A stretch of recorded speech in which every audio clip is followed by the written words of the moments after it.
शिव और सर्प के अबूझ रिश्ते। शिव और सर्प के अबूझ रिश्ते। भगवान शंकर जिसके आराध्य हों या फिर अगर कोई साधक भगवान शंकर का ध्यान करता हो तो उनके बारे में कई भाव मन में प्रस्फुटित होते हैं।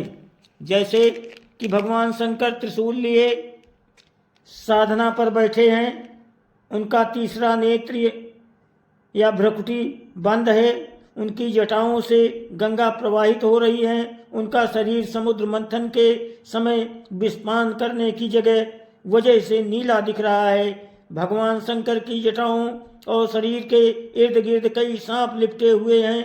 शिव के मस्तक पर एक ओर चंद्र है तो दूसरी ओर महाविषधर सर्प के भी उनके गले का हार है। उनके परिवार में भूत, प्रेत, नंदी, सिंह, सर्प, मयूर, मूषक आदि का संभाव देखने को मिलता है।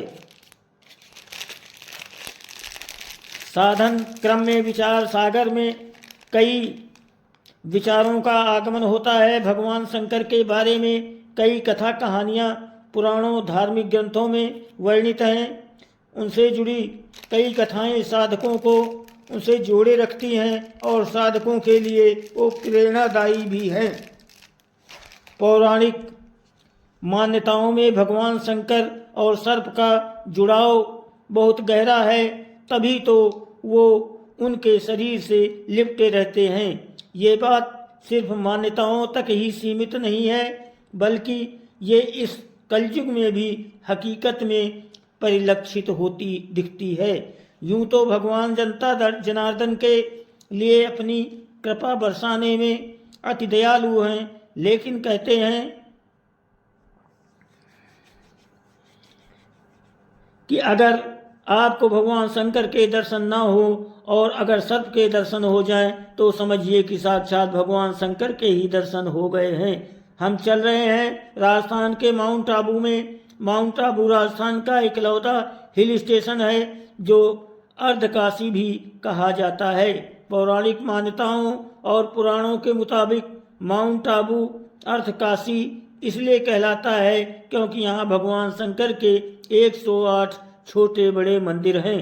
दुनिया की इकलौती जगह जहाँ भगवान शंकर नहीं, उनकी शिवलिंग भी नहीं, बल्कि उनके अंगूठे की पूजा होती है। माउंट आबू में ही अचलगढ़ दुनिया की इकलौती ऐसी जगह है जहाँ भगवान शिव के अंगूठे की पूजा होती है। भगवान शिव के सभी मंदिरों में तो उनके शिवलिंग की पूजा होती है, लेकिन यहाँ भगवान शिव के अंगूठे की पूजा होती है। यहीं पर एक मंदिर है पांडव गुफा के करीब, जहाँ के बारे में कहा जाता है कि पांडवों ने अज्ञातवास के दौरान कुछ समय यहाँ बिताया था। शिव मंदिर में बीते सोमवार को भगवान शंकर को जल और दूध से नहलाने पहुँचे श्रद्धालुओं को लगा जैसे भोले एक विशालकाय नाग रूप में प्रकट हो गए। मंदिर भोले की जयकारों से गूंज रहा था। शिवलिंग पर जल, बिल्वपत्र, भांग, धतूरा, फूल आदि चढ़ाए जाने का क्रम जारी था। तभी एक विशालकाय सर्प न जाने कहाँ से आकर शिवलिंग से लिपट गया। इस नाग का आकार लगभग 6 फीट का था। इस बीच कुछ लोगों ने डरते डरते शिवलिंग पर जल भी अर्पित किया, लेकिन नागराज कई घंटों तक शिवलिंग से लिपटे रहे। सावन का दूसरा सोमवार और शिवलिंग पर जल चढ़ाने का सिलसिला चलता रहा। इस बीच नाग की अटखेलियाँ भी जारी रही। वो कभी शिवलिंग के ऊपर बैठता तो कभी शिवलिंग के चारों तरफ लिपट जाता और बैठ जाता। लोग हैरान थे, लेकिन जो लोग वहाँ थे उनके मुताबिक वो हैरानी उस सांप को नहीं थी, वो शायद निर्भय होकर आनंद की अनुभूति कर रहा था। इतने लोगों के बीच कोई सांप लगभग 6 घंटों तक शिवलिंग से लिपटा रहे। लोग टकटकी लगाए देखते रहे।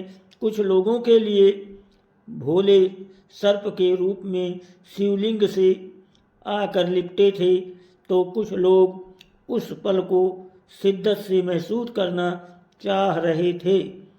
यही वजह थी कि मंदिर में भीड़ बढ़ने लगी। इलाके में खबर फैलने लगी, अचानक सर्प गायब हो गया। वहाँ श्रद्धालुओं के चढ़ाए पुष्प और फल तो दिख रहे थे, लेकिन सर्प नहीं था।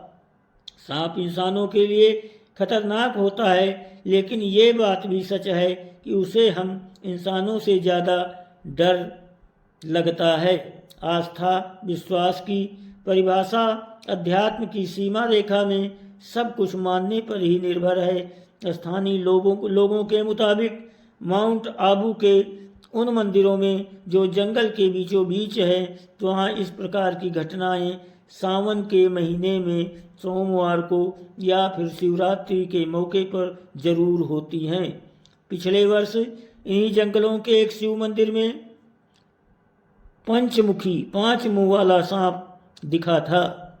ये घटनाएं ये सिद्ध करती हैं कि शिवलिंग